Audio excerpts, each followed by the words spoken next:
কালকে আমার মেন্টর তো ছিল সকালবেলা অনন্যা দেবাইন এবং বিকেলবেলা ছিল রেখা মণ্ডল, মানে এক্সপোর কথা বলছি।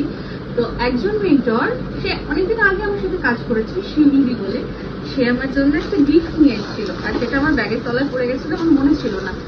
এই দেখো, এটা কিন্তু হ্যান্ডমেড কেক, নিয়মনের প্যাকেটে এনেছে। নিয়মন কেক কিনে দিয়েছে আমাকে, হয়ে যাবে, বাট বলেছে এটা হাতে, না এটা হাতে বানানো নয়। তাহলে হ্যাঁ এই যে লোগো, যাই হোক আমাকে দিয়ে বলেছে এটা তোমার জন্য এনেছি।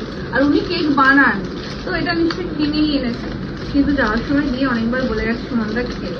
তো আমি কিন্তু খাচ্ছি শিউলিদি, তুমি দেখো। আর আমি ভেবেছিলাম তুমি হাতে বানিয়ে কেক দিয়েছো, কারণ তুমি গল্প করেছিলে যে তুমি কেক বানাও।